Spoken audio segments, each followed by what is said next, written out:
Okay, to wrap up the camp segment, we're gonna watch that Monday sparring. Wait, the Monday sparring, which one? No.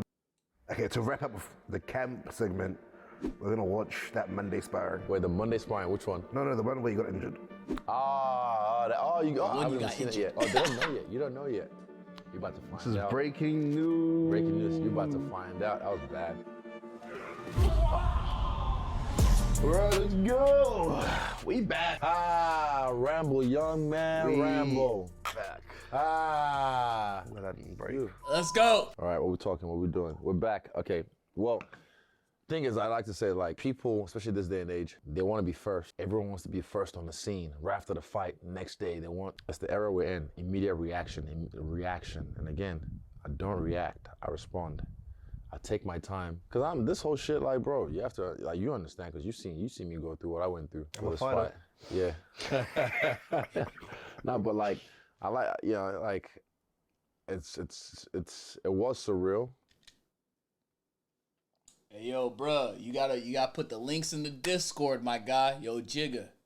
Discord, man. We don't do links in the chat, bro. But I could definitely check that one out, bro. You just gotta put it in the chat and put it under the reaction channel. ! Discord, bro. ! Discord. It was crazy, a lot of emotions, but like, I like to process my own thoughts myself first, post-fight showers, all that, and then I decide, okay, this is what I want to say, this is what I want to get across. And then, yeah, that's why it took so long to get this, like, because people were waiting for, when's your interview, when are you going to say it? I'm like, there's a lot to get through. Let's start there, though. Yeah. How was that first post-fight shower? Because that's what you always talk about. I didn't shower for like, well, first, we had the after party. That's Sunday morning, because it's around midnight I fought. So Sunday morning, I think I go to the club, 11, shot to 11 in Miami. You didn't shower after the fight? That's right, you didn't shower. I didn't, I went straight, put my outfit on, went straight to the club. Man, bro, I smell great. I smell fucking great. So I was like, went to the club, 11, kicked it there, back home. Then that's Sunday morning, right, 11. Then Sunday night, we go to Tootsie's, shout out to Tootsie's, got a few shoulder rubs. Well, but you didn't sleep, you had like a nap like at what, 8 p.m.? You didn't sleep all night. Yeah, I didn't. Yeah, true. I didn't. I was up. I was just buzzing. Like I was just like, you have to, like, you understand, because you're close to me. You understand. But for those who have never like tried to achieve anything this great in their life, they'll never understand. Yo, that's real deep what that nigga just said right there. Bro. Trying to achieve something great, bro, it comes with so much stuff. And I have achieved some cool stuff in my life, you feel me? But I don't think I achieved anything great, so to say.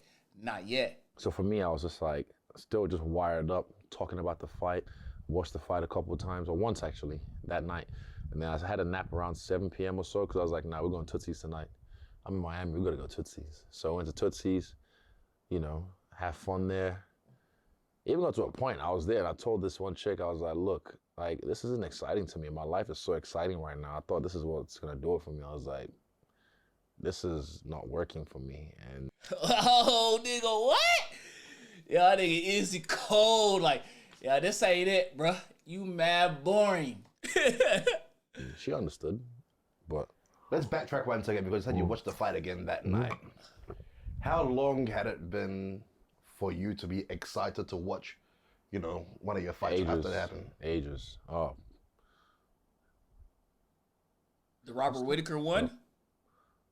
Yeah, since Costa. And how good did it feel to be like, yeah, let me go watch this back. Watch this back. And it's not just about the finish. People have to understand, like, even Robert Whittaker one was before that. Vegas. You were in the suite with me. It was me, you, Angelov, Ash, you know, Jeff. And then you guys understand how I am. We're having an after party in my suite in Vegas. And then I'll just be on the laptop watching the fight, breaking it down myself, rewind, frame, slow-mo.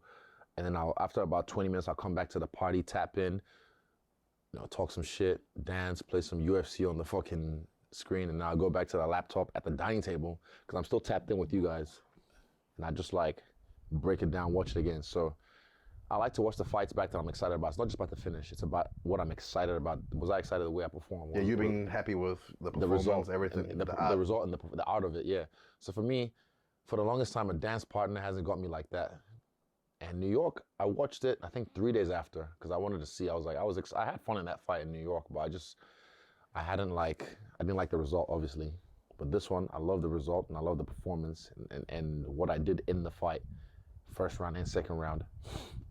So like for me, I was like, yeah, I was excited to watch it again. Then I think after Tootsie's went back home, then Monday, was it that night? We watched it on I think Sunday. Sunday, yeah. And then I had a nap. And then Tootsie's Sunday night. And Monday, Tuesday, Wednesday, I spent in my room. And I think I came out once for about 20 to 30 minutes each day, but I spent it in my room. How come? Just because, like, so much stimulus, man. So much stimulation. So much accolades, so much voices, Instagram so much everyone wants everything. So I just wanted to be posting a gang in my own space. And, bro, so much screen time. I was fine. People think they don't understand this. They don't understand what the method to my madness. You have to strike while the iron is hot. There's a reason I have never bought followers in my life. Ever. A lot of you have. You have. You know you have. I've never boosted a post, nothing like that. I know how social media works. I know how farming attention works. So right, this fight just happened. My page is blowing up. It's still blowing up. You have to strike while the iron is hot. You know why? You got to run the numbers up. Yeah. My deal with Puma is about to get renewed. I've got some other people knocking on the door. They want to get in business. So what they're going to ask at some point is, what's the analytics? What's the insights? They want screenshots of the insights or screen recording. So I show them the insights. Like, oh my God, 28 million on this video. Holy shit, 40 million on this video. Fuck, 10 million on this. Run the numbers up. So they think like I'm just posting for fun. It's not a job. I know what I'm doing. You could never do what I do. Trust me, I know what I'm doing. So that's why I was in my room. Well, I was in my room really just to get away from everyone. But then I left the door open during the day just because I wanted to tap into the energy. Very detailed. But then I'll just walk outside like for a little bit and whatnot, come back. But then, yeah, Wednesday we finally went to the airport, I think in the evening. And yeah, it was good to just have that time to myself. Those 3 days in my room just to like really, because everyone knows you just watch this on the screen. You're not involved in this. They're not involved in this. So it's just like, whatever, next.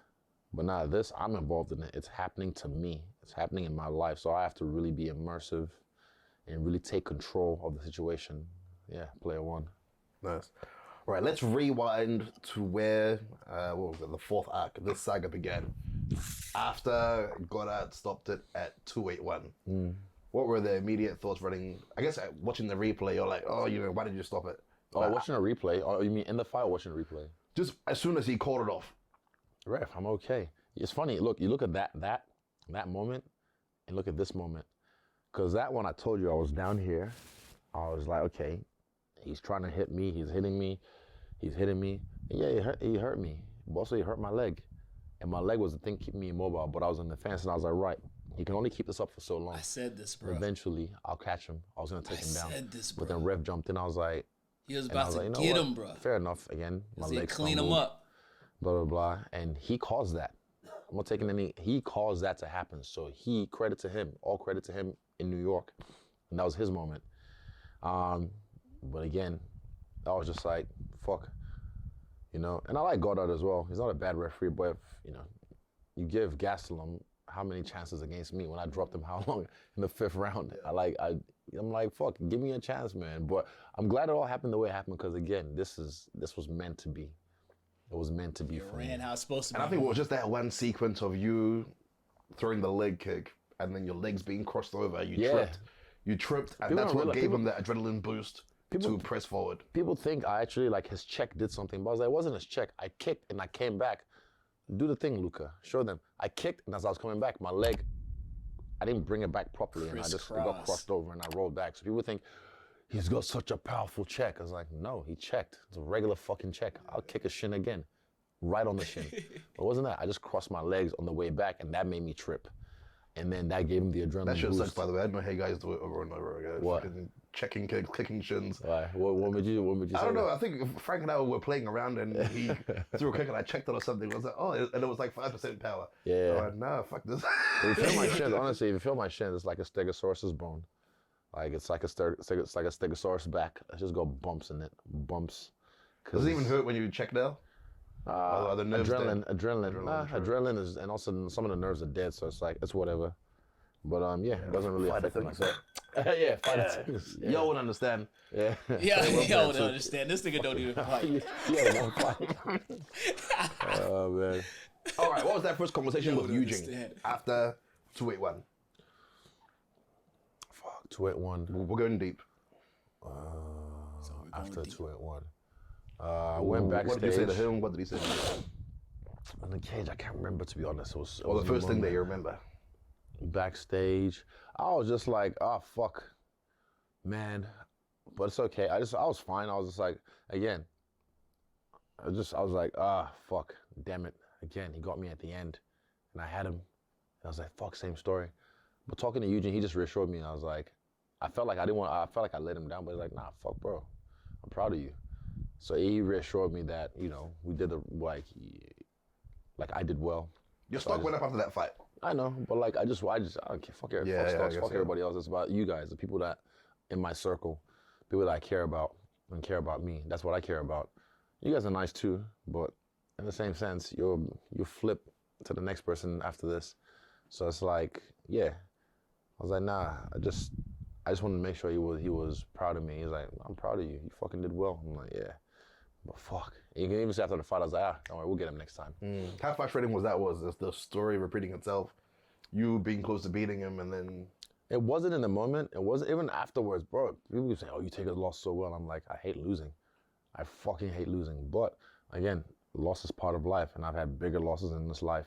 So it wasn't like it was the end of the world. And I'm glad I am the way I am, because again, me being the way I am made you guys feel comfortable. Even when she called me, mom called me like, I think a week later, and just said like, I'm so proud to have you as a son, the way you handled that loss, because I was worried and blah, blah, blah. And you just showed me who you are as a man. And she just gave me the biggest compliment of my life.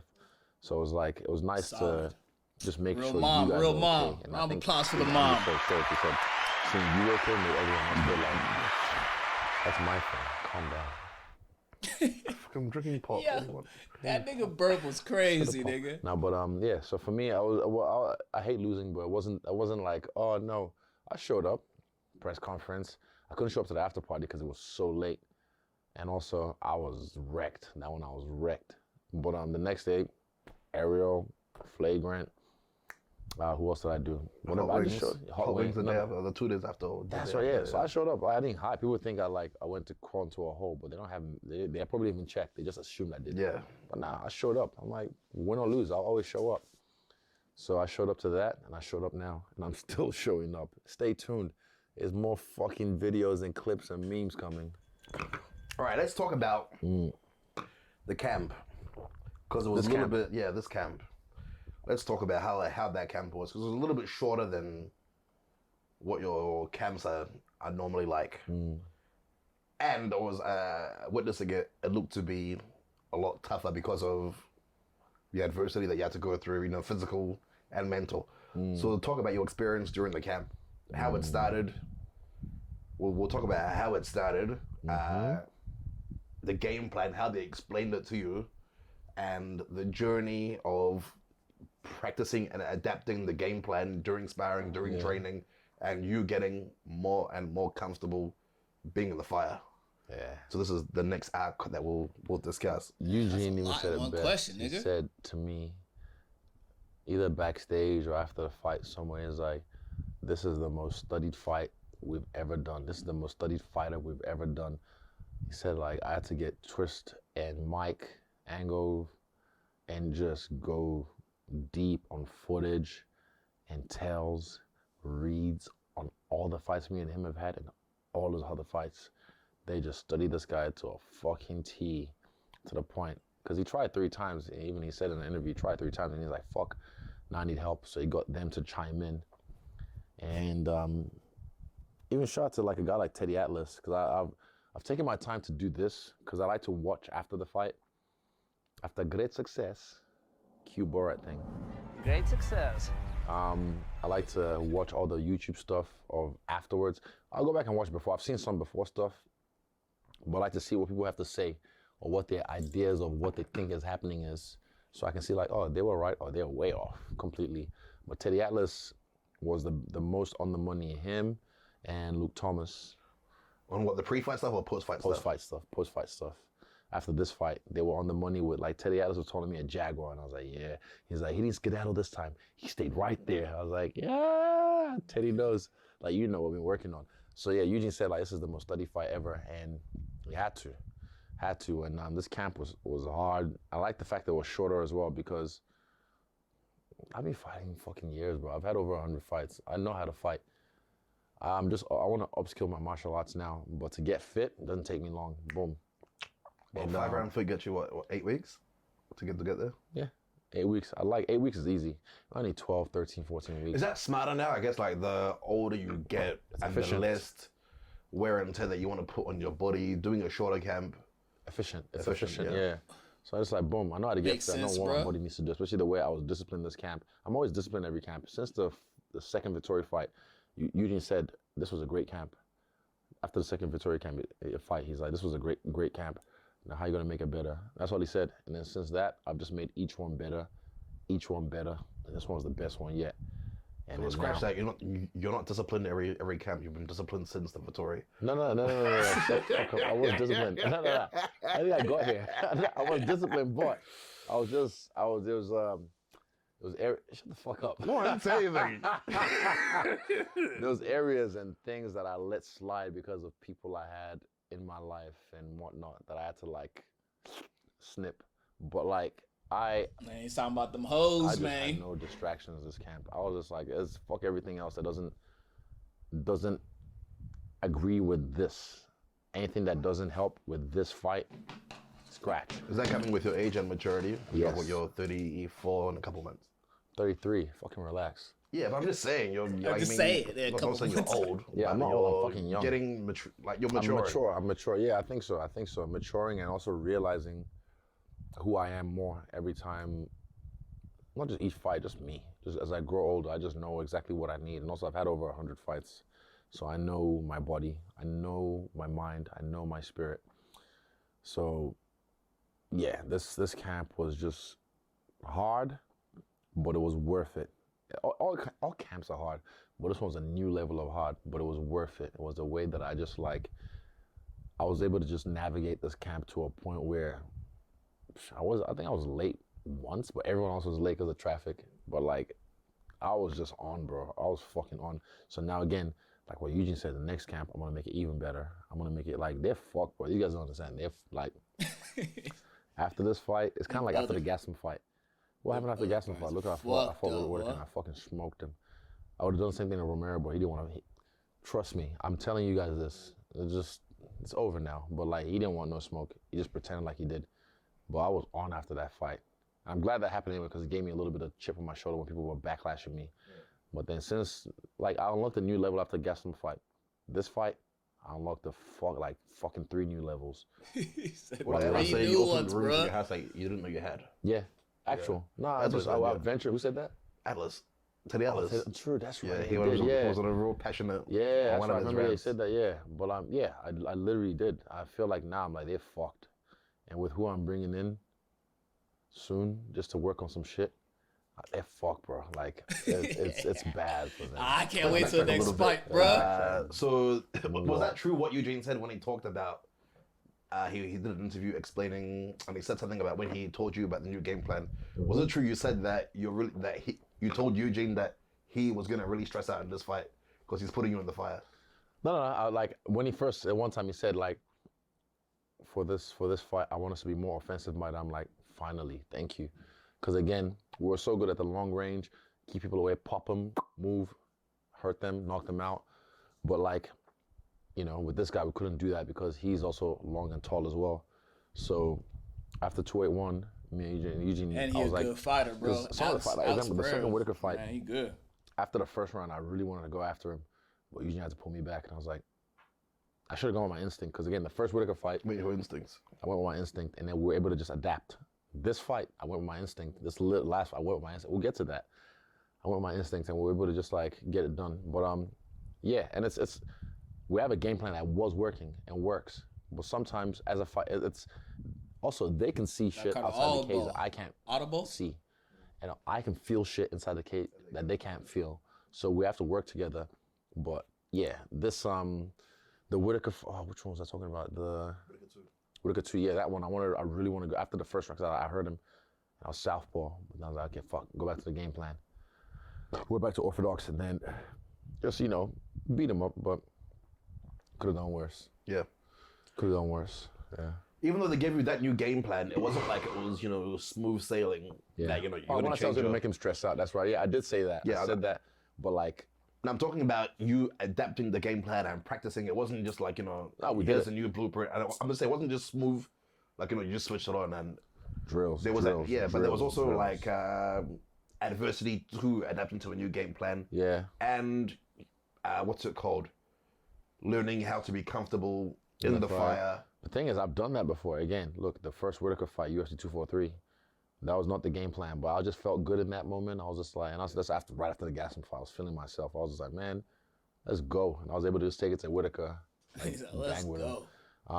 So I know how to like fight mid-range and be in the fire, but it's just been a while. So I had to get comfortable with the fire again, be a fireman. And doing that in the gym, I told you, I was like, bro, you're gonna stress out this fight. Like I was ready, cause I even said in the gym, I was telling my teammates, I want to fight. Like I want to be in a fight. That's why in this fight, whenever he tried to press me, I'd stay right there. I wouldn't just get that out of the way. I'd stay right there, like let's go, and I'd like try and bang with him, and move away, stay right there. And he would just be plodding forward because he just thinks he's gonna bully me. I'm like, all right, bet, I'm gonna stay right here. Even being around the trainings, this one was different because it was like there was always at least 2 out of the 4 coaches there at every session. Yeah. And even then, when they were there, they were paying very close attention, especially during sparring. Yeah. To see you trying to implement the things that we're teaching you, and giving you feedback, giving your sparring partners feedback on how to tweak things and whatnot. This was the most attention they've ever put into a training camp. Yeah. That I've witnessed. Yeah.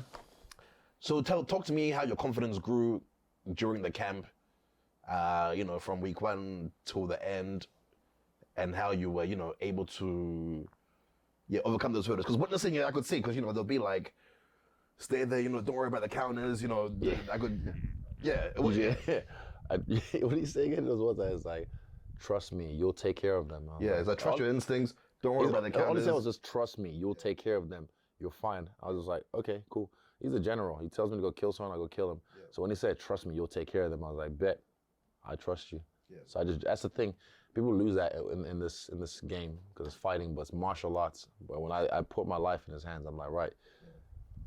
I'm trying to drill down because people talk about, you being a mental giant and how you're able to overcome the noise, the adversity, but even the stuff in the gym. Because switching up those styles from how you normally fought to, being mid-range, I could see that, there was the hurdles that you had to climb. Overcome. So that's even another part of the mental battle before you even got into, you know what I mean? Okay. Tyson Pedro, Ben Johnston, Ben Boyce, Carlos Ulberg, Navajo Sterling. Who else was there? The Bear, the Bachlan Bear, Brando. I don't know how you say his last name, my bad, brother. But there's a few other guys as well. But like these are like the main staple guys I was sparring with. Who else was there? And they're all light heavyweights. Hold on. I'm trying to think. Who else? Is there anyone I'm missing that I was sparring with? I said Boise already. Yeah. But like these guys, there was one day, man. There was one day. I remember this one Monday. I came to sparring. Everyone whooped my ass. That's probably that, yeah. Everyone whooped my ass. I had the worst sparring, and I was feeling myself too. But everyone whooped my ass. So I think I just came in just like regular, I was confident. Like I want to do this today. I want to work on this, but everyone whooped my ass on that Monday. So I was like, fuck. And that's normal. I always have those at least once or twice every camp. I always have a day where just like sparring once or twice is fucking shit. And then back in the day, you question yourself like, fuck, am I good at this? Like there was one before the Heavyweight King of the Ring one. Yeah. I think 3 weeks beforehand, before the Heavyweight King of the Ring one, Eugene brings in Tony Angelov. Because I didn't really have any big guys to spar with, so he brings in Tony Angelov to help me for the Heavyweight King of the Ring fight. And then, he just handled me, man. He just handled me. It was at the old gym. And I remember going home just like, I'm gonna fight heavyweights in 3 weeks. You start to like, fuck, what am I? What do I sign up for? Yeah. So this Monday, everyone whipped my ass. But again, who I am now, I'm so sure of myself. I know it's part of the process. Again, I'm not young Izzy anymore. So I was like, it's one of them days. That's doubt, bro. Saturday comes, right? I was talking about that joy on the freaking pillar, bro. I walk in. The ice glacier. Like, what's up, everyone? Hey, what's up? I'm not like, hey, what's up, brother? How you doing? I just, respect. But in my head, I'm like, I'm winning every round. And, bruh. I was there. You told me before that. I was like, this is it. Oh, is what I say? You told me a few days before, because after that one, you were like, yeah, nah, Nick, on Saturday, I'm whipping the rounds. I'm winning every round. I was just like, I know the fuck I am, but I was just like, nah. And I came in and I just and it's like, sparring is about learning. Yeah. I'm not in there like... Try new things. I'm not a bitch like Sean Strickland. The way he does this. Yeah. Sometimes some of them deserve it, I'm sure. I don't know the backstory, whatever, some of the people he fucks up. But it sometimes seems smart. I'm like, why are you doing that to your sparring partner? Like, you're not helping them. You're not even helping yourself, because then you just don't have them. But yeah, to win, you don't have to win every training session. That's normal, Some sparrings I lose to some guys and I'll win fucking 5 out of 7 rounds or whatever.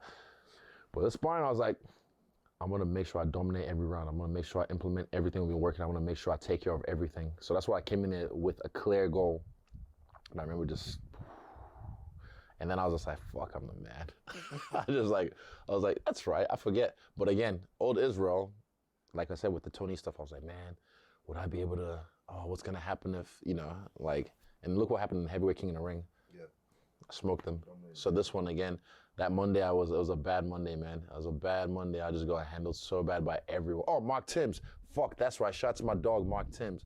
I was like, there's one more person I'm forgetting. Mark Timms. And Robel Hailu as well. It's coming back to me. Sorry, boys. But yeah, those are my dogs. So yeah, Mark Timms even. Fuck, Mark Timms. He got you a couple of times. Bro, the worst. No, I say worst, I mean the best. Like, just the worst person to spar this camp. Like, Ben Johnson was good, a fucking good Pereira impersonator. But Mark Timms is just so he's like a kickboxing Andre Ward.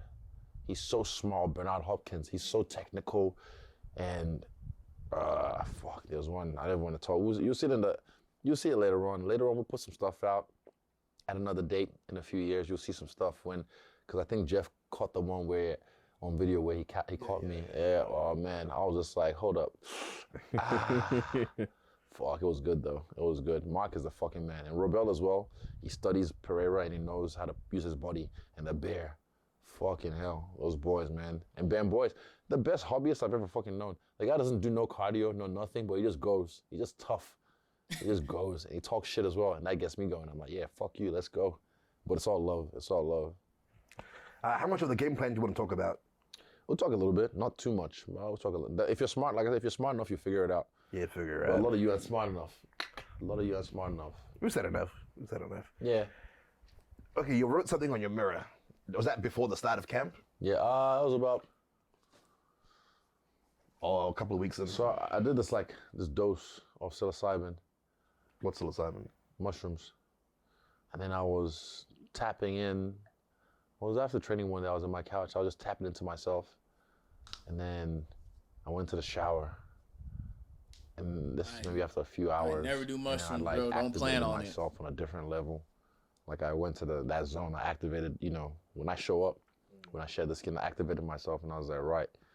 And then after the shower, I just ran 8th April, Miami, the greatest comeback in sporting history. Yeah, I just knew. I was just like, right. Because after that shower, I was just like, I don't know how to explain it. It's so hard to explain. But you have to get into that, tap into that primal self. I was just tapping into it, feeling my breath. That's why you hear me grunting a lot lately. In certain bits, I can activate my primal self in a different way. There's so many things I learned about myself this camp. I can raise my testosterone physiologically, literally. There's these techniques. I can, I'll talk about those later on. That's for another video. Episode 2. Yeah, but How to raise your pain. That message was just for myself. I wrote a few other ones, a couple other. I wrote I don't chase, I attract on one mirror, and on the other mirror I wrote meditate every day. Because meditation, I meditate to Egyptian flute music, Chinese flute music, or Islamic azans, or anything soft. Those are the main three that I'll meditate to. I'll pick and choose depending on how I feel.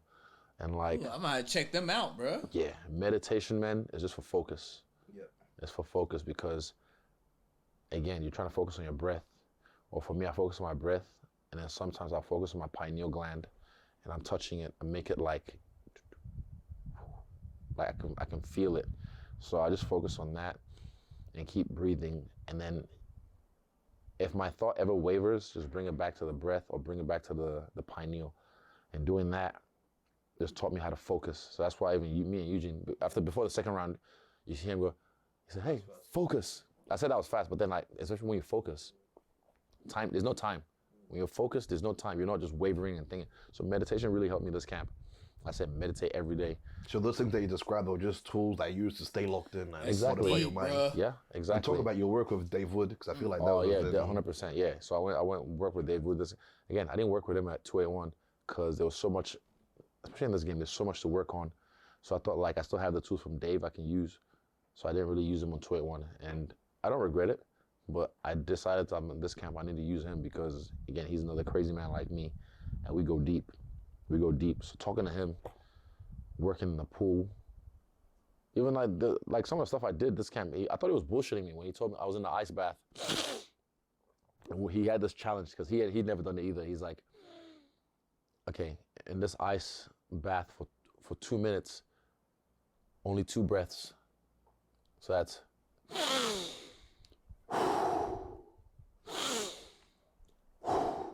throughout the whole ice bath for 2 minutes. But you don't just do it like that. You have to inhale, hold, and then when you feel like it, towards the end of the first minute, exhale, and then inhale again. And he couldn't do it in the first time. I'm sure he's done it multiple times now, but the first time I did it first try, and he was like, fuck, like, bro, that thing, he was buzzing. But I was like, is he bullshitting me? But I was like, nah, because I can tell genuinely. He was just like, because he's competitive. He's like, fuck. He hates losing as well. I was like, don't worry, hey, I'll teach you next time, kid. Yeah. I was talking shit to him, but like, yeah, and those kind of things. The ice bath every day as well. I was in the ice every day at the lounge, and I was just making sure I did everything in my power, everything in my power. Ice bath every day. That's the level I'm trying to get to, bro. Just to be focused, Even man. the ice bath, jumping in the ice bath every single time. Your brain wants to play tricks on you and make you feel like, oh, no, you shouldn't because you'll die of hypothermia. But I'm just like, nah, fuck that. So I just jumped in straight away. I didn't care.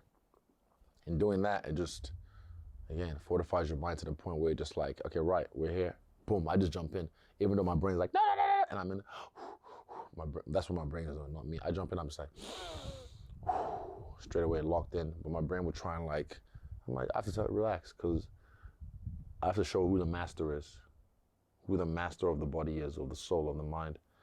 But it'll try and do something, but that's self-preservation. That's the strongest instinct in the human animal. Yep. Okay, to wrap up. You can learn from this nigga Izzy, bro. The way that he speak and articulate his words, and I love how this nigga's detailed, bro. Like, he let you know, like, A, B, C, D, all the way up to Z, then back to A. Detailed, bro. Like, so much, like, gems in this episode, man. And I need to get back into ice bath, for real. I've been trying to figure out a way to, like, get an ice bath over here, like, around my apartment, but I don't know how I'm gonna get it, but shit, we're gonna figure it out. We're gonna watch that Monday sparring. I've not even seen it yet myself. Wait, the Monday sparring, which one? The one with Yeah, with Johnston. Ben Johnston and Tyson, or? No, the one where you got injured. I haven't even seen it yet. Fuck, that was bad. Oh, they don't know yet. You don't know yet. You're about to find out. This is breaking news. Breaking news. You're about to find out. That was bad. Okay, but before we watch it, so on the weekend before this, you had Shark Tank sparring. And that was tough. We'll show you the limits of that. Yeah. And then the day after, you had a hard spider. And then Eugene paused the timer on you on the 5th round for an extra. Okay, bro, that was crazy. I didn't even know he did, but I kind of had a hunch, like, why did they, someone else, I was like, oh, whatever. Yeah. But yeah. And then I think that Was same that night you texted me icy? something. I think I sent you a video or something. Bro, I'm and still you were waiting hugging for my it. Hunter shirt, And I was bro. like, he's probably gonna. What did I say? Like, Oh, you replied, I damn. think something. Engage. something What the you hell texted me. y'all niggas But it got was going 4 on, a.m., bro? So I'm like, okay, it's probably gonna skip morning session tomorrow, and rest up and then hit sparring. What, bro? But Like, no, you went to sparring. it's You almost went like to the end of pads the at month, 9 a.m. man. or 8 a.m. on that Monday, Away. and then this Yeah. night you had sparring, Yeah. and you looked tired from the jump. Yeah. I could feel it, but then I was just like, you gotta push through sometimes. You looked tired from the jump, just getting tagged like Yeah. this. I wasn't a step reacting. behind, My reaction, my reaction was just. And then AB told you something before this round started. AB, shout out to Base Benefit, yeah, my dog, his my strength and brother. conditioning coach. My brother, Abiola Beckley, the strongest, the best, honestly. Like that guy, this whole camp, even the weight cut, we'll get to the weight cut, but like that guy's been so solid this whole camp. He's been my brother through and through. He's been right there for me whenever I needed him. Boom, right there and there. So he got me ready for this fight like no one else ever. Like fuck, he was a man. But yeah, before this round, he said something about cognitive fatigue or something. I can't remember how he said it.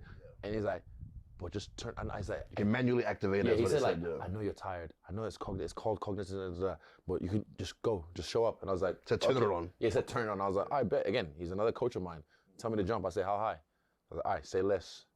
So before this round, like we just said, you were like losing every round, sluggish, getting Yeah, I was tagged, and sluggish, then he yeah. told you to turn it on. Yeah. And then I haven't seen it you yet. turned it on. Is this a round that happened? Huh? Is this the round that happened? Yeah.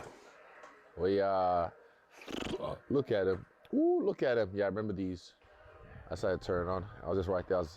I was tired. I could feel it.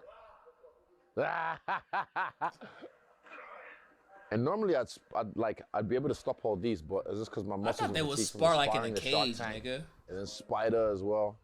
And then my body was just, I should have taken the morning off. I should have. Even Mike said he didn't realize that you had done pads that morning. Yeah, I should have taken the morning off. Yes. Nice Another stuff, one. bro. He just, because he knew, he was like, fuck, I gotta get him down. And look how let's slow it down. Damn. Damn.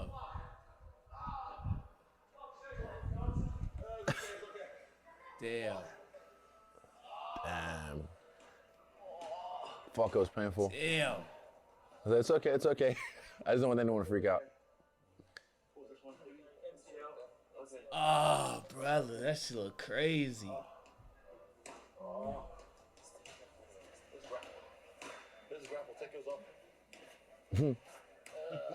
I should have stopped.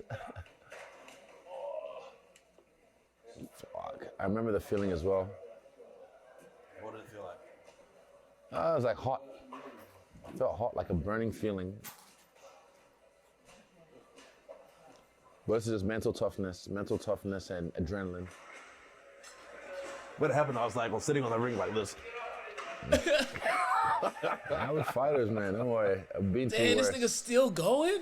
I've been through some shit.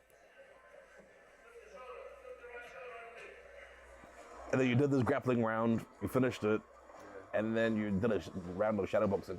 This sparring session was on the week before fight week. That's On the crazy. Monday, Before fight week. he flew out on the Friday. Yeah. So this happened, and it ended up being a grade 1 tear of MCL. Yeah.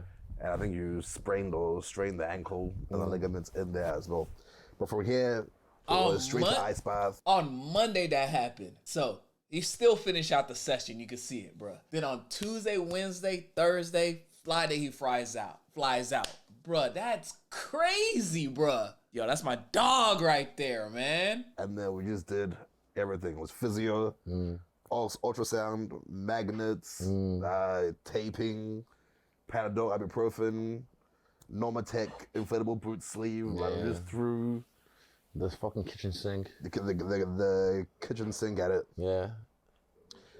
But talk about how when it happened and how you immediately had to, start adding bricks to your mental fortitude to, keep it all together.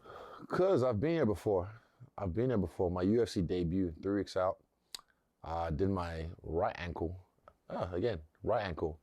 And I remember the next day or that night calling Gabe from Physiologic and being like, yo, I need to see you tomorrow ASAP, I wasn't even booked in, but he made time for me to see me. And then I haven't had cold sweats since then. I don't think so.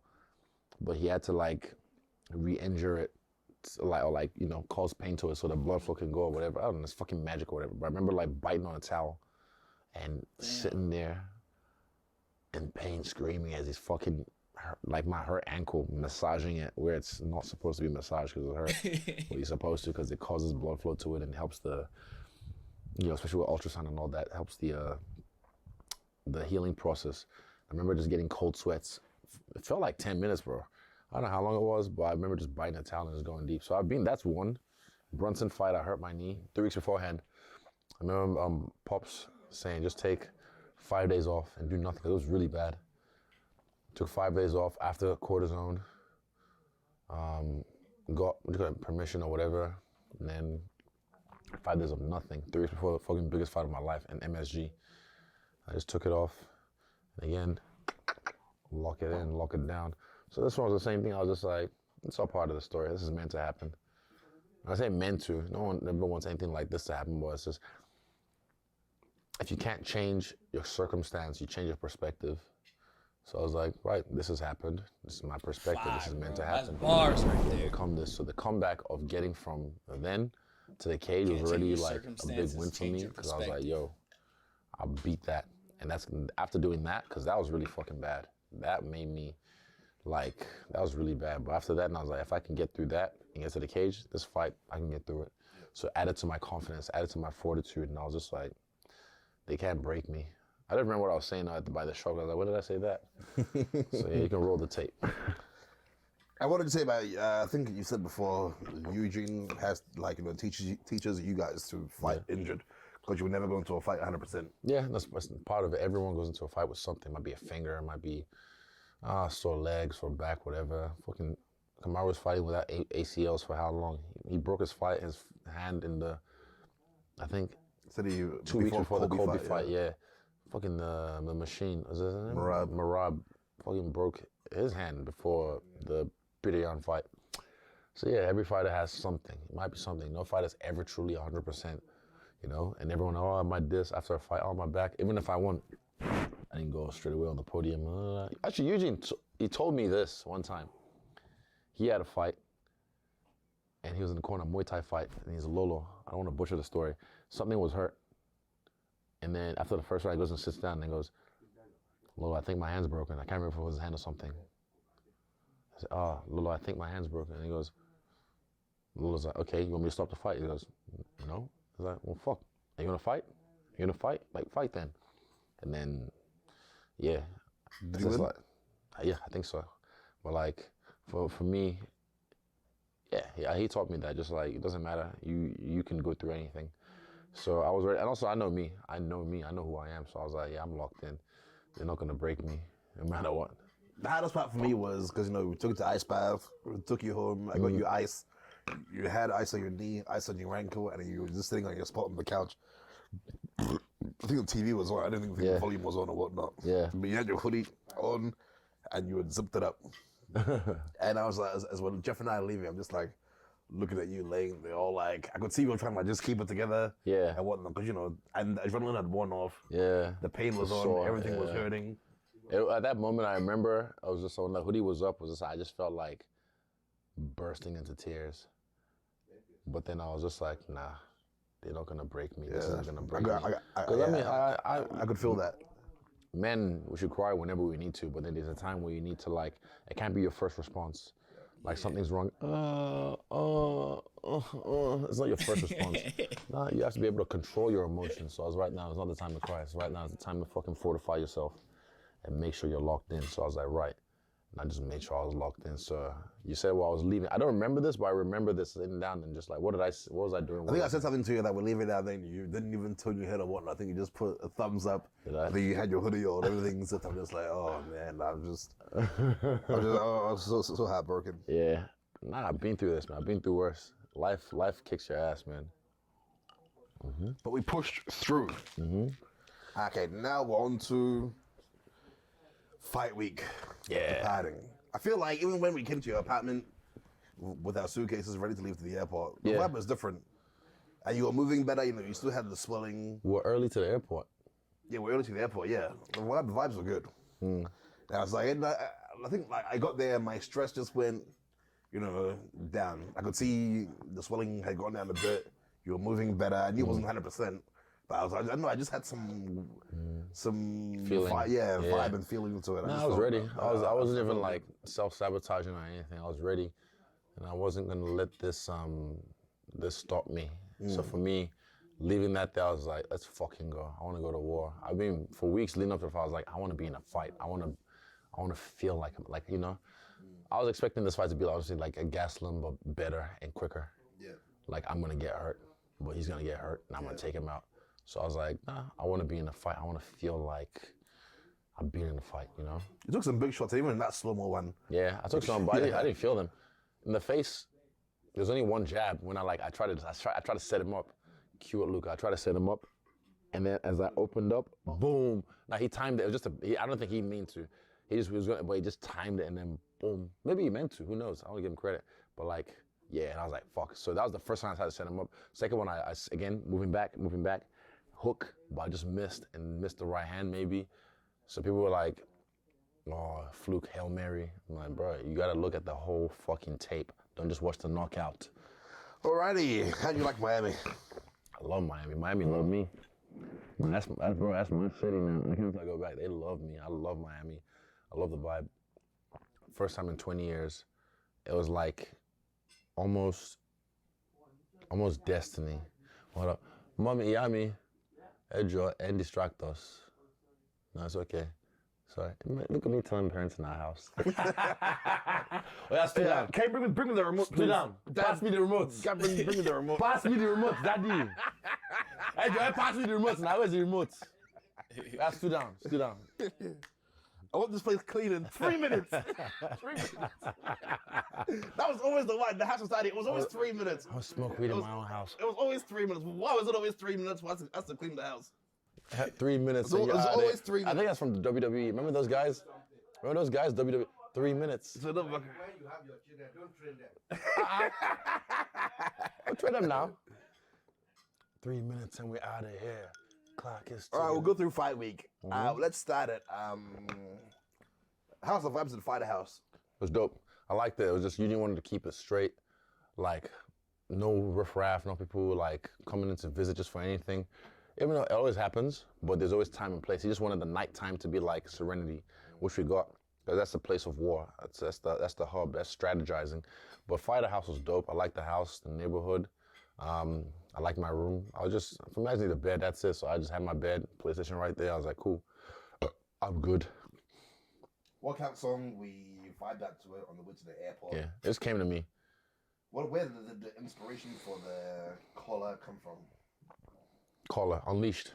Like I said, and like, The movie Jet Li, it's Unleashed. called Unleashed. Unleashed. In some markets, it's called Danny the Dog. They changed it. Really? To different markets, yeah. Ah, I think, yeah, his name is I Danny. have seen that. I just forgot about it. Yeah, same movie, yeah, but just different name. Yeah, they've done that with a few movies in the past. Change the name? Yeah, I didn't even it just know came that. to me. I just felt like, I remember the movie, I was like, again, they just come and I was like, man, I just want to be unleashed. Like, because I said, I want to be in a fight, a dog fight, and just unleash, just release the collar and release the hound. So I was like, yeah. So it just came, and the song, Headstrong, like, cause I think I played it, and then I was like, oh shit, and we started vibing, because we used to vibe to that years ago, and I was like, I haven't heard this in years. And I was just like, fuck, let's go. And then like the lyrics, back off, I'll take you on. Headstrong, I'll take on anyone. I know that you are wrong, and this is not where you belong. Just perfect. It's a mantra. So I just walked out to that, and I was just in my head. That visualizing is powerful, man. When I visualize it, I see it, and then when we were in the car vibing, I was like, this is the song. WWE, you feel Like, me? initially, I had something else, and then I was about to play. I was like, hold on. Headstrong. I was like, also even better that it sounds like an anime fucking intro. Yeah. It literally sounds like any kind of anime intro. It was fucking cool. It was perfect. What was the energy like you were getting from? I need to lift up this, Blair bro. and his team during fight week? I had Just to lift went up this towards, would be perfect. press conference. I didn't see him too much, but press conference, I remember like when I looked in his eyes, he knew I wasn't going anywhere, because sitting next to me on stage, he was getting real confident, kind of acting out of character. He make me laugh. Ha ha ha. You said this last time. I'm like, bro, and people ask me questions, I'm being for real. saying exactly what I want to do, my intentions. People think I'm talking shit. I'm like, nah, I'm just telling you like what I'm gonna do, what the truth is. And then when he stared me down, he was right there, and I swear to God, he felt me. That was the moment he felt my energy. He knew, oh fuck. He knew, oh fuck, this guy's not intimidated. This guy's not going anywhere. This guy's he's really about this. And he knew straight away. And then that's why at the weigh-ins, he didn't want none of my spirit. He just like, after, okay. Then it's like, all right, face forward, and just, try to intimidate me. I was like, nah, bro. I'm not going anywhere. Nah, bro. Locked in. Even at the trainings, man, there was the trainings, I remember just like, I'd be in the trainings and everyone would just be there, but just disappear, like, just muffled. And I'd just be doing my own thing. I'd be going through the sequences in my head before I hit the pads, like mimicking the entrance. That's you look at the intro, when I was pacing back and forth. I didn't mean to, but when I was in the simulation in the gym or in the visualizing, I started to pace. Felt like a tiger, like a caged tiger. I'm like, you're locked in here with me. I'm not locked in here with you. I'm the beast in this bitch. He can be a monster. Ah! The beast slayed the monster. Cheers. You're so locked in that none of the commentary even mattered.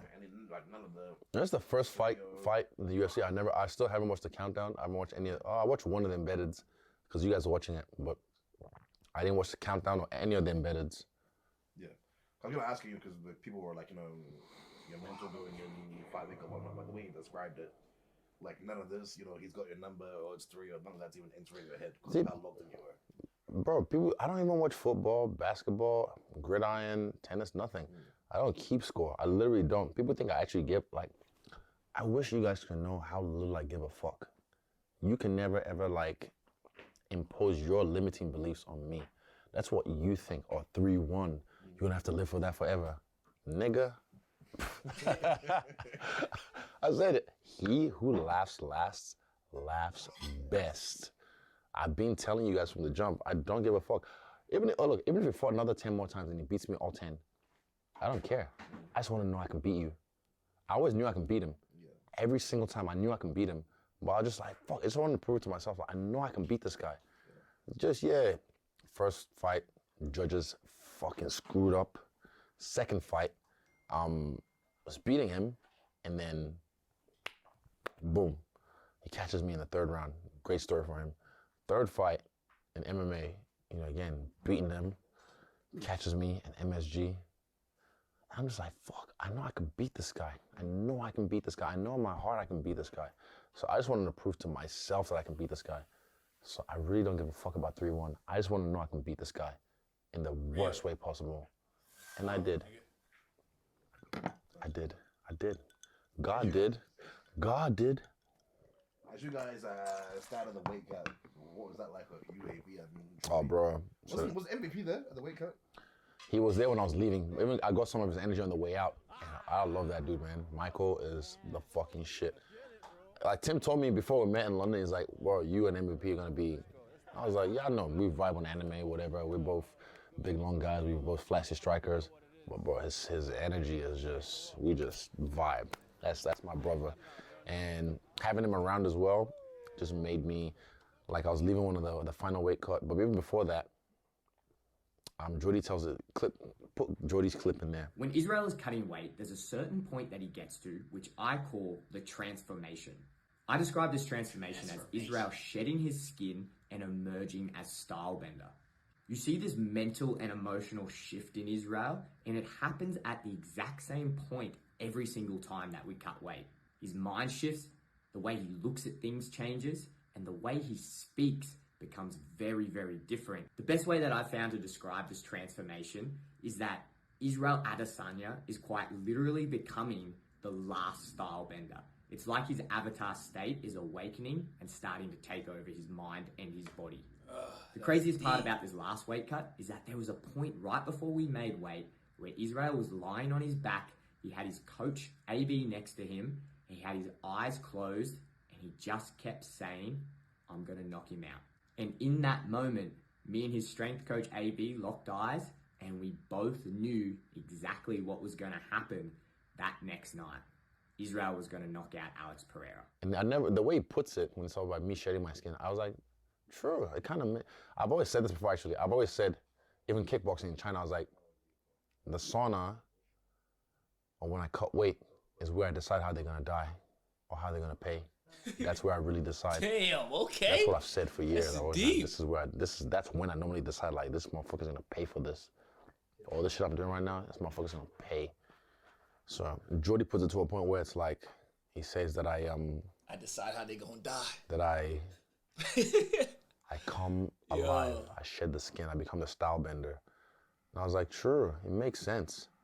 And then he says there's a point when I was lying down on the ground, and I didn't remember until he mentioned it, and I was like, true, I did do that. And it was the end of a song. I can't remember what song it was. And I just kept on going, I'm gonna knock him out. I'm gonna knock him out. I'm gonna knock him out.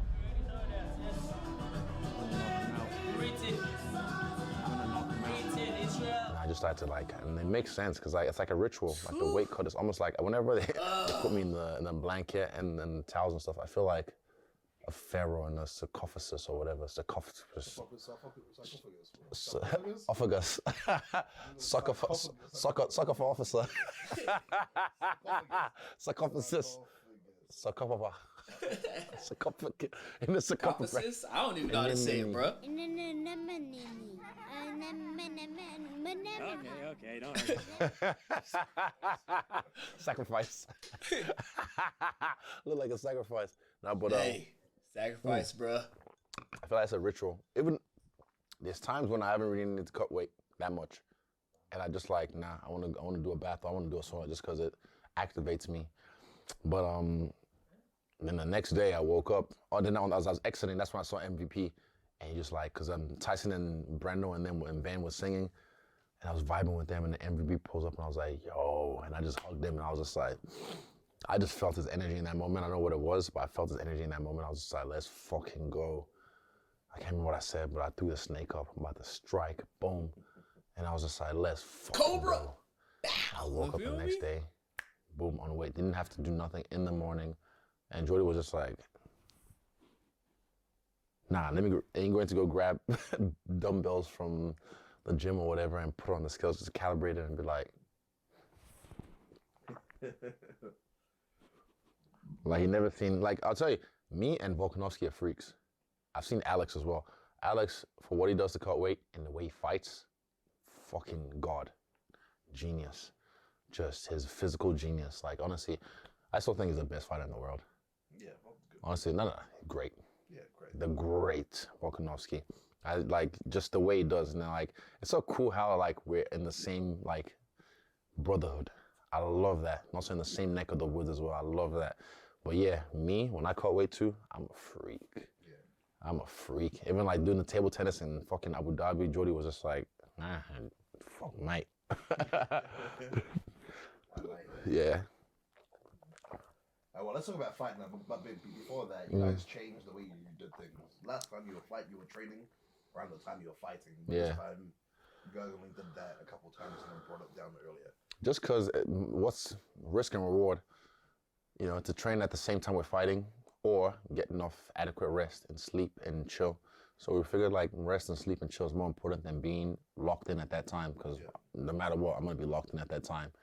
So yeah, it was good to do it like that and yeah, we got it done. How did you wake up on the fight day? I woke up, I don't remember, but I woke up just clear. I woke up clear-headed. I love Andre, because Andre, when we used to stay at the Fighter Hotel, we'll come to my room, fight day at some point, and then we'll go through some stuff with drills and game plans and whatnot. But this time he comes to my room, didn't go through any game plan or anything. He goes,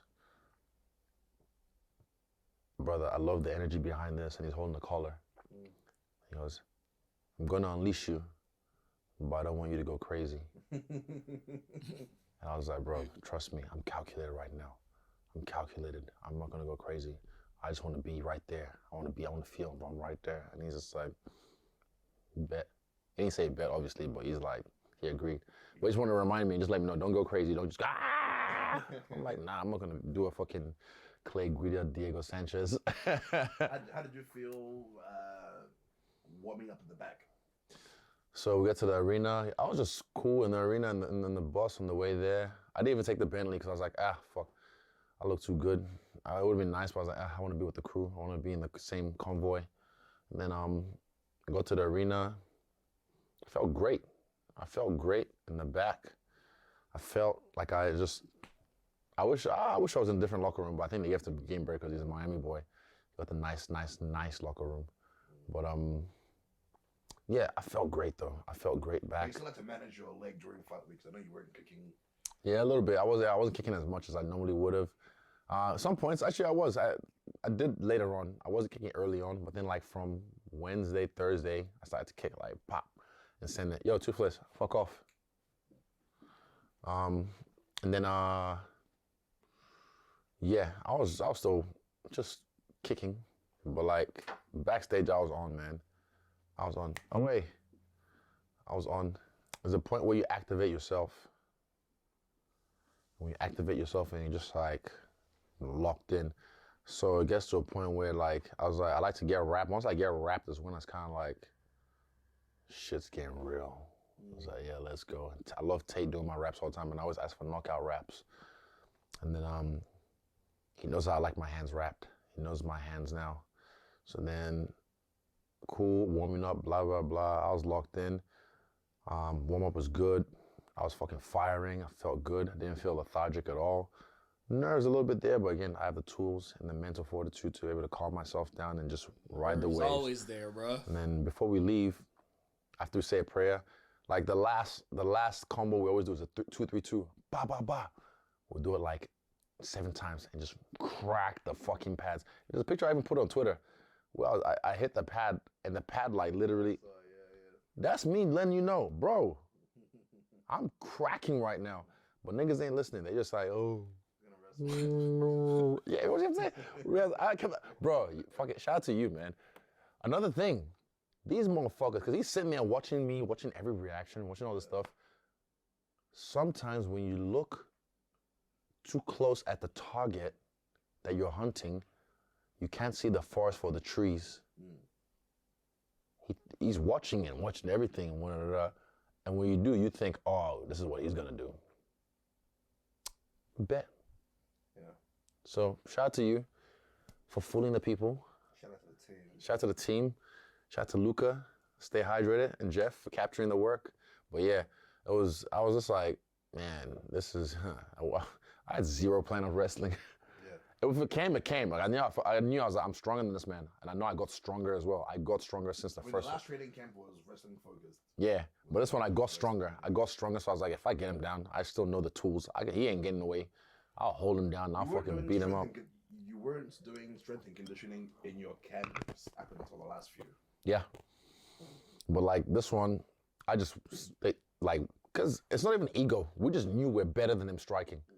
We just knew. You won more rounds, even though you've not won. That even said, that was like, I think you've won 11 or 12 out of 15 rounds with this guy. Something like that. Don't quote me, but something like that. And I'm like, I know. I'm better than this guy. I knew in my heart, and I just want to beat this guy. So I'm glad I did it standing. If I'd wrestled him and submitted him, people would be like, oh, I don't care. That'll still be dope. Fucking finished him. He fucking made him tap, whatever. But I was like, nah, I know I'm better than this guy. I thought I would have been dope to get a real naked choke or something, Izzy. Ready, you're ready 5 minutes, cool. I'm already, I can tell, you can see me when I'm just like, he's here. Yeah, and I feel him. I'm not even like, it's not like a third person view, but like I'm watching myself and I just know like I've arrived, like he's here. And then, when it's time, and I play the haka as well, this one, I remember I like to play the haka before we leave, just to. Which haka? Like just on YouTube, like the sound.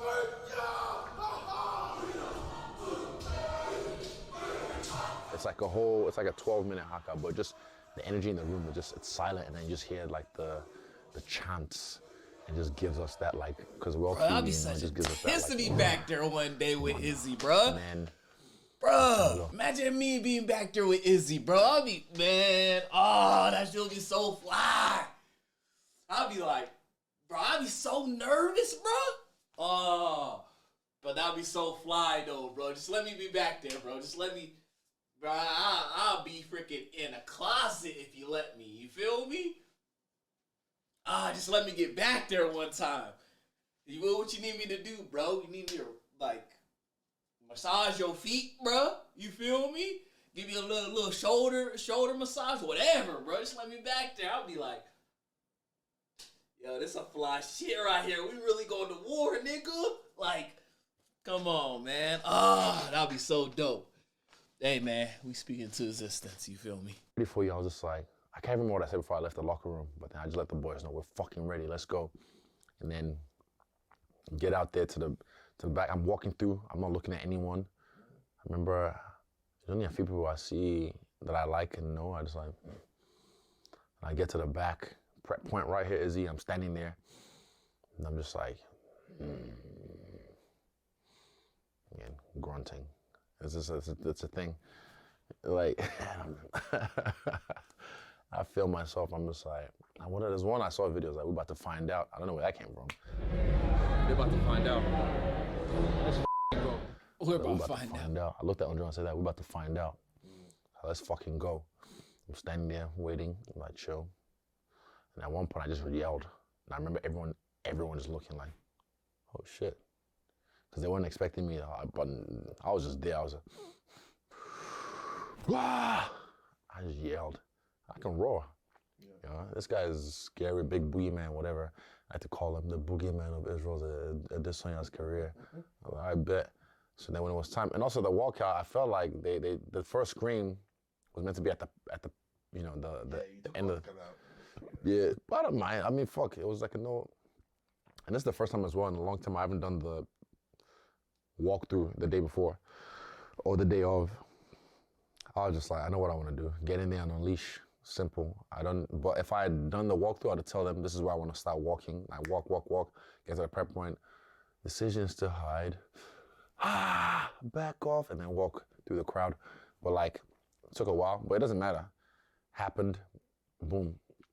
You can even hear me on the broadcast, on the pay-per-view, you can hear, it's a little laggy because online, on TV or whatever, and then when I start walking, and I'm walking, I see everything, bro. Once I'm activated, I see everything. I don't even know where this came from. I was like, it's my fucking house. Let's go. It just came out. I'm walking through. I'm just feeling myself, this is not where you belong. And I was just silent. When I start bouncing like that, I'm feeling myself. I didn't mean to. I didn't practice this. I'm feeling myself. Freestyle.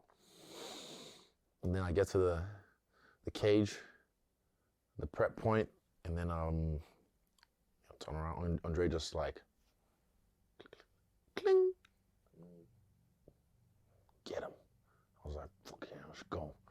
And then this is the first time as well I tapped all you guys. I went, because there was so much energy I could feel coming from you guys. I was just like, also, I haven't told mom today, I've never lost with you guys in the crowd.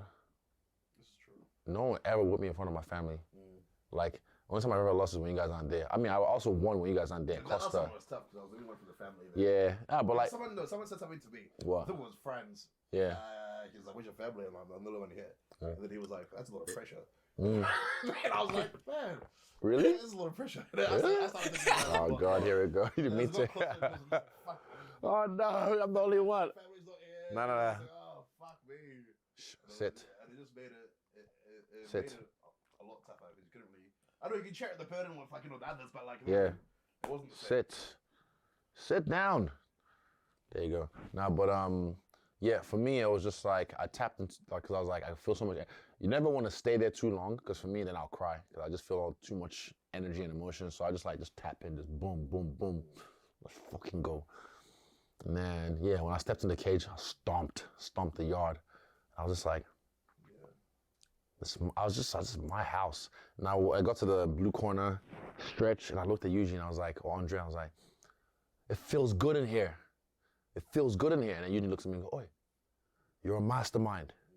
Remember that, you're a mastermind. And I was just like, and again, never say shit like that, because he knows I am, and I know I am, but he never say shit like that because he knows what I need. That's not what I need. In the interview, he said there was a bunch of uncharacteristic things that you did, like, you know, fist bumping the family and things like that, which was stressing him out. He said he looked at the coaches and like, are we all right here? Yeah. But then once, you know, you guys met eye contact, you knew that you guys You're locked in. Nah, I just want to tap in, get some energy from the fam, because you guys, I do this. This is the first time, and that's why I said, like, my final message, like, with with you, with the freestyle band, I was like, this is the first time I'm fighting for not just myself. I'm fighting for my team, my family, my real friends, you know, and the people that really support me, my real fans, not the wishy-washy ones, the real fans, you guys. I was like, this is the first time I'm fighting for you guys. Like, this is not just for me. I was in there fighting with you too, bruh. I know a kid that was getting bullied just for being my supporter after the last fight. Goes back to school and then getting like shat on. Oh, really? That's sad. I'm like, why you like that's this weak. kid supports me and then he goes back to school, oh, your boy knows you got fucking knocked out, da da da. And he's fucking upset, crying and whatnot. I don't get it. I'm just what city is this in? Yeah. Yeah, but it's like, still, I'm like, nah, fuck these people. You know, so I'm like, yeah, you can be like, I'm me. I'm just authentically me. And someone loves me for me being me, that's cool. But then for you to shit on them, oh, your boy lost, how you feel? Like, he cried. Low so for me, I was just like, it's my first time weak. fighting for all you guys. So I get in there anyway, and I'm just like, it feels good in here. And then Eugene goes, oi, you're a mastermind. Remember that, you're a mastermind. I was like, yeah, I am. I just knew, I was just like, then when he comes into the cage, like his music and he's got like this chant. I don't know what the fuck they're saying, but I can feel the energy behind it. And I was like, right, I'm gonna use this. So I started dancing to it a little bit. Then eventually I started stomping to it. Boom, imposing my will on his music. And then he comes to the cage. He didn't even try to intimidate me. I never tried to intimidate him because I'm like, it's pointless. But he was trying online through the camp. Then he tried a little bit at the press conference and was like, oh shit. And then he didn't try anymore after that, after the press conference, because he felt my spirit. But then in the cage, it circles around, back to me. I was right there ready for him, like, you gonna feel me, bitch. But then we get there, and again, boom, I start pacing. Just the way I felt. I start pacing. And now, blah, blah, blah, blah. You want to go through the fight? Because we did that in the other video. Or do you want to... Nah, I remember, I'll go through it, but like the keynotes. But then, okay, cool. Bruce Buffer is doing this thing announcing, all right, Toothless, I love you, but you need to fuck off. Thank you. Yeah, so then, and now, fighting out of the blue corner, da da da da. And I remember just like, what did I do? I can't remember. I gathered the energy for myself, touched my feet to stretch. I did that too, bro, my reaction. All the way through my body. And into the universe. Yeah, I remember that. I swear to God, it was up there for a while, and I just remember just feeling everything. I was just like, this is it. I was with you, bro. I was with you. Inhaled it. Worked together and unleashed. Just, fuck, that felt good. I felt really good. And then, you know, fuck, the fight started, and yeah, I was ready. Yeah, you said your leg was hurt. Everyone saw that, but you still repositioned. You know what's funny? How people, like smart men, even the Munchkin, oh yeah, he tried to act like he wasn't hurt. You know, I'm like, no, you were right. I was hurt. I even said at the post-fight, this is what I mean when people try and be first. If they're actually taking the time to watch the post-fight press conference, they'd see like I gave him props. And I was even like, I'm gonna learn that leg kick off him. Yeah, you said that you hurt your leg and went around. Yeah, but the dumb, the smart dumb don't actually watch anything. They just want to be first, so they just go film their shit, talk their shit, and then put it out there. Especially the Munchkin. The thing is, like, I've met him before in Melbourne, and I'm just like, Munchkin, who is he talking about? we were cool, whatever. Then I beat, Costa or whatever. He was still talking shit. It's like, I'll let Alex handle him. I don't really have to deal with him. Volkanovski, that is. But like, for me, for such a smart man, he made some dumb calls. Really dumb calls. And I'm just like, why are you such a hater, bro? Nah, but like, yeah, Yo, comment if y'all know who he's talking I about. can He's a hate, but I'll still give you props. Yeah. You know, it's funny how people, I love when, I get proved wrong like that. No, you don't.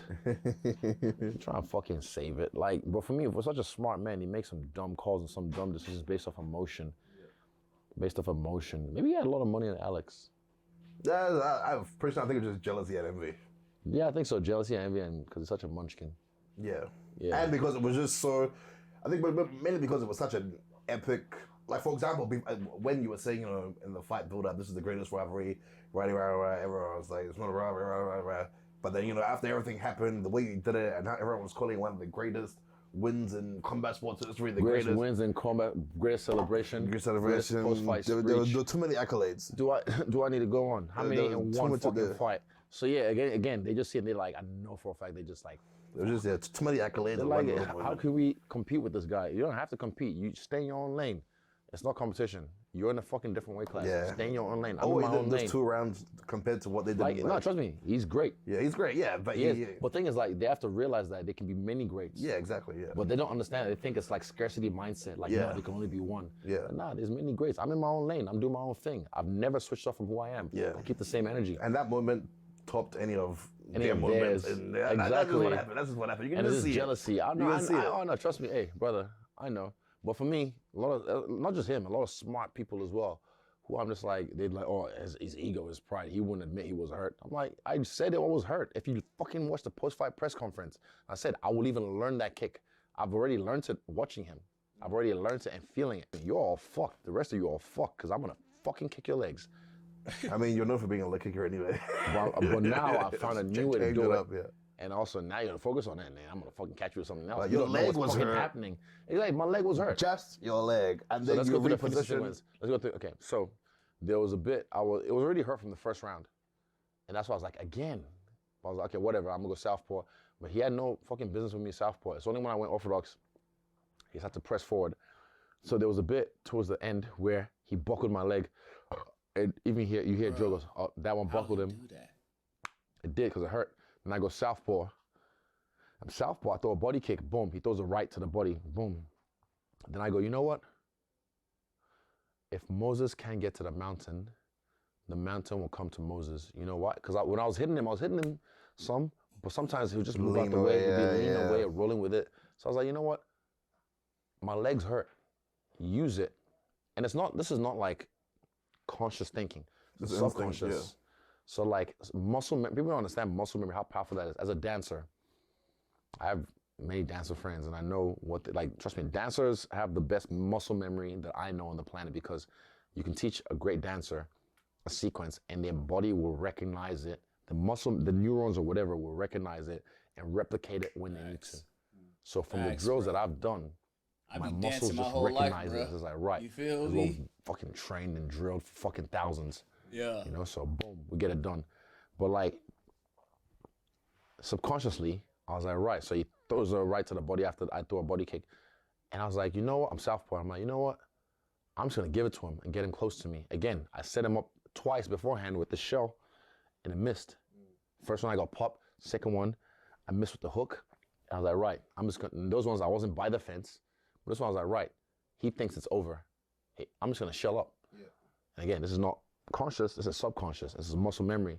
So I'm subconscious, and if you slow it right down, only thing that hits is the body shot. Nothing else hits. I have no reason to lie. I'm an honest man. The slow-mo is there. Yeah, exactly. Fucking look at the tape. But the thing is, you can give them the tape and they'll still find excuses. Yeah. Even when it's right in front of them, they still like, oh, nah, it must be. Like the little munchkin, oh, you need to go to rematch. And like, again, because of fucking salty little bitch. But like, watch What's this. the munchkin you talking about? I'm right there, like the end of the fucking 281. I'm right there, except this time I'm fresh. I got time, and the referee, I'm not hurt. I'm hurt on the leg, but I'm not hurt like, rocked or anything. So I was just there, and I rolled with everything. He throws the punches, hits the body shot, throws the knee, and then he throws the hook. And I Left roll hook. with the hook. Yeah, I roll brought the it back hook, as yeah. soon as the hook coming. And it hit more of your wrist than anything. No, I blocked it. Yeah, I mean, it hit your wrist, not nothing your... blocked. Yeah, It was yeah, shelled. Like I used, like that Fortnite meme was the best because it just displayed all the fucking defense was on. And after that, boom, muscle memory. That's the read right there. What do I do? Pop. And even that whole time, no matter what My eyes were on him. You watch a shotgun gun, bro. Yeah, You no watch- matter what position your head was in, your eyes were always... On him. Even when your head was turned to the left, rolling with the punch, You know, your eyes shout were out to there. Doug. I've always learned that from the team, but shout out to Doug because Doug used to teach me that back in the day. Because sometimes people show like this, like, fucking keep your eyes on the target because Doug is good at that. It's Doug Viney, by the way. That will smack you if you're not. Yeah, exactly. Yeah. So for me, I was just like right there, and then when it come, pop, and then boom, I caught him. And then when I caught him, I ricocheted off the fence, and wallahi, the speed that I came off the fence, I don't remember the next punch that landed, but I remember No, you the parried speed. the hand. Yeah, no, I showed the jab, and I hit him. I don't remember that, but all I remember was the speed. Yeah. I remember just bouncing off the fence and being like, And as you're "Fuck, that coming was back, fat." you moved his His hand left out the way, yeah, his hand yeah. out of the way, and then you fired that, But then again, which makes it even more skillful. all that I don't remember. What I remember was the speed. I bounced off the wall, boom, whoop, Spin the block. pop, spin the block on him again. I wasn't gonna let him the breathe this block. time. And then from the gods, From the gods. put that on But it him. was like, Now that we're there, Yeah, that was crazy. the celebration, yeah. was it planned or was it just presence of mind? So backstage, there was one point, I had a few, like I say, when I visualize, I go through the simulations of what I want to do. And I go and I feel everything. I can hear the crowd. I can feel the moment. I can feel everything. Like I visualize so much. It's like Tourette's to me. I feel everything. So again, without hesitation, I get up, boom, boom, and then back to sender, boom. Because that's something you visualized. Back to Visualize. So backstage, Jeff caught a photo of me just like, because I was just like, I saw that photo, yeah. and I also shout out to fucking Dan Mergliata because I told him, look, comes to tell me, because every referee comes and tells you the rules, but he didn't even have to tell me the rules. Like, you know the rules. I'm like, I'm very clear of the rules. But can I ask one thing? When I was like, if I lay him out, can you please let me have my moment? I've been waiting 7 years for this. So please just let me have my moment if I lay him out and he's down. I'm not going to touch him. I'm not going to try and attack him. But I need you to just let me have my moment. Yeah. And all he said is, you got it, boss. That's all he said. He was so polite about it. And I'm glad he did because some other refs they'll make it about them. Hey, that's enough, that's enough. No matter what you do, I'm not touching the guy. I could be like, That was another one I had planned. Like it was in a simulation. But I was like, fuck, but I don't know. It just comes to me. I didn't even for you to do it immediately after you got up instead of jumping on the fence and being like, I was ready. Celebrating and then doing it. I was locked in. That's when I was locked in. It's the greatest celebration. It's gonna, you know who's gonna top it? But like for me, it was just like, nah. This is like, so I'm glad Dan Mergliata was like, you got it. Because again, I'm not gonna hurt the guy. I just want to unleash. So then, pop, pop, pop, 3 hours in his chest, on his dead body, and I broke the bone. I carried on, and then, again, when you step in the octagon, you see everything because you're so activated. You're so hyper aware. I knew where everyone was at. I knew where you guys were at. I knew where his family was. I knew where everyone was at. So as I was walking around, I was just like, where is he? I'm gonna find him. I was like, And I see his kid. Then his sister, I think, was holding them, shielding them because they were crying. But I was just like, and she looked at me, and she looked at me. I think they looked at me. And that's when I was just like, bang. And again, I don't react, I respond. People were like, oh, he's only a kid. I'm like, and the fuck what? If I had a son and he came to the cage after 287 and then started to do that next to Pereira, I'd be like, what the fuck are you doing? Hey, come here. I apologize. I apologize to that man. Like, I just fucking, like, bro, guy knocked me out in his home country and it's my first ever time being put out cold. And then you see your kid doing that and you don't have the discipline to scold them. And then again, before the 281, you're in your car being like, oh, look what my son did. And the son, he make me laugh. Look at this. I was like, nah, but I was like, what the fuck? Like, I was like, you're making fun of one of the moments of my life that I'm not so proud of. I'm like, bet. If you're not gonna teach your kids manners and respect, I will. So I did him a favor. I did that kid a favor. Now he has a life lesson that he can hold on to forever and just remember that. They can remember that. But I don't regret it. I'm glad I did it. Fuck them kids. I would have did it too. Fuck them kids. Yeah, fuck them kids. Michael Jordan. And then after that, What did Eugene first say to you in your ear? I can't remember, but he just. They can't fuck with us. I can't remember what he said to me exactly. I have to ask him again because I was in the moment. I felt him. I shook all the. But then he went out to Ash and him going, "They can't fuck with us. They can't fuck with us." Because again, we fucking did that shit. And I'm glad Eugene even gave me the credit. He's like, that wasn't part of the game plan. That was Israel's improv. Because like I said, he hurt my leg. I'm like, right. So I go southpaw to hide it. And I go body kick. Hits me in the body. I'm like, fuck. Okay, you know what? Just give it to him. He's gonna come close. He's gonna think it's. And I'm like, you're right there now. So I gave him a few shots because I knew I could shell and I was seeing everything. Right, checkmate. Boom. What fucking Hail Mary is that? What kind of Hail Mary? Hail Mary. It's probably exactly. Yeah, but it's freestyle. Yeah. And then again, let me go back to the Munchkin. He said something about oh, the post-fight speech, we all do this. What's he talking You have your lines rehearsed or whatever. We're not the same, Munchkin. We're not the same. We are not the same. I'm a freestyler. I can freestyle for years. I've been a dancer for years. I can go off the cuff. All I wanted to say, because when I visualize this moment, like I said, I'm in the shower. The shower is the most honest place in the world. I've said this because you're in your birthday suit, you're alone, and you're being run over by water. It's so honest. That's where I get my best ideas, You can bro. make anything happen in the shower. So for me, I'm in there, and when I visualize this moment, I was like, fuck. And like I said, I feel everything. I feel the moment. I'm like, fuck, I'm so happy. I just want people to feel how happy I am. So that's all I wanted to say. That's why I joked, can I hold the mic real quick? And Joe obliged. I was like, hey, people, listen up. Everyone, I was like, I just wish everyone in their life can feel this happy just one time in your life, to feel how happy I am. That's all I wanted to say. Yeah. The rest, flow, freestyle. And then the rest of the interview, again, freestyle, flow. When I say his story or whatever, I can't, you watch the clip. But like for me, Munchkin, we're not the same. You might rehearse your lines and do your cringe, king, whatever. Oh, that's all what that he's shit. talking about. You do all that. That's not me. Talk about triple I'm C. different. You're in your own lane. I don't disrespect you for being in your own lane. Don't disrespect me for being in my lane. Give it up for the great. You are great at what you do and be in your own fucking lane. I'm on fucking lane, on the highway, cruising and being great. So just always remember, we're not the same. Just because you do it doesn't mean I do it. Understand that. All right, let's talk, because you talked about this before. How did the relief feel of finally beating him? Roll that clip, Luca, the one before the fight when I was telling him I'm going to beat this guy. Full commitment, full dedication. Even though my mind sometimes wants to I play tricks remember on this me. one. I know the work I've done.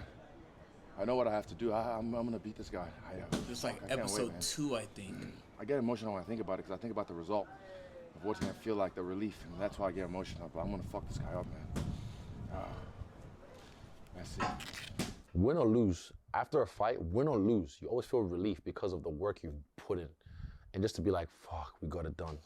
Even in New York, again, I felt relief, like, fuck, that's over. But it's not over because I'm glad it's over, I don't have to deal with it and lost. No, even if I win, relief because it's so much pressure that I put on myself, so much outside pressure as well. But I put a lot of pressure on myself this fight because I just know, it's like, I have to get this done. I know I work best when I put pressure on myself. So I put a lot of pressure on myself. That's why I said, this is it. This is my last chance. So yeah, I put that. That felt amazing. It felt amazing. It felt unreal, surreal. It felt just amazing just to get that over with and be like, yep, I got him. Finally got the yeah. Fuck, it was so good. But yeah, the disrespect for me, I'm like, I don't care from fans, whatever, but sometimes I'm like, from people who I actually like, I appreciate their game, coaches, fighters, analysts, and some interviewers, not even some of them I don't appreciate, but some of them I'm just like, you do this for a job. How the fuck did you miss that?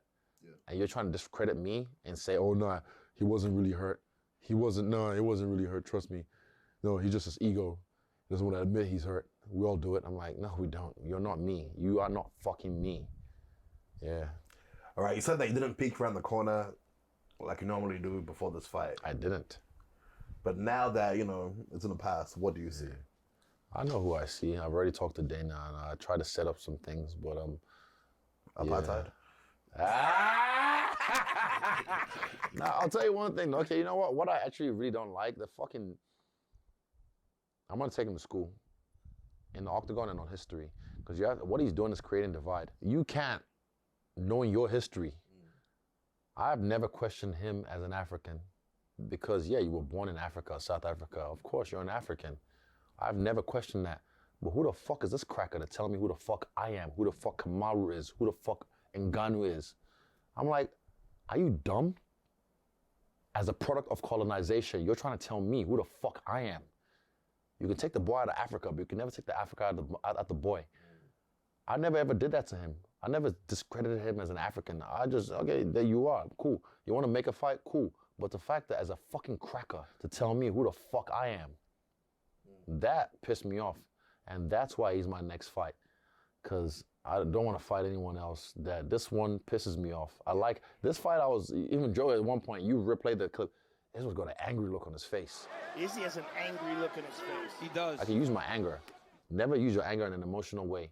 You can use your anger like I use in the Brunson fight, like I use in the Costa fight. You can use your anger to fuel you and be deadly. So, and I try to do it in South Africa, but apparently it might not work. But again, I told Dana, you guys beat COVID, you know, before any big, you know, sporting, well, not agency, any sporting league got on the fucking field or on the court. You guys did that. You can do anything. I still believe they can. I want to do it in South Africa or somewhere in Africa. But he thinks they're going to have his back. It's only the product of him that's going to have his back. But he doesn't understand, like, who I am. And like I said, he's creating division. I don't like that because he didn't have to do that. Yeah. He didn't have to do that. It's already getting dark. No, don't worry, no. Trust talk, me, bro. like, you understand. I'm here now. I'm gonna fuck this guy up. David. I'm gonna torture this guy. Oh yeah, I know. No. I'm gonna torture this guy. You have.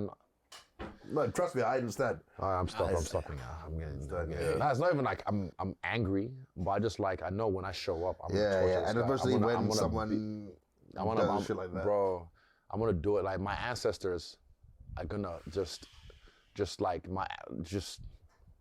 yeah. You're gonna beat him till it's black. Yeah, on that.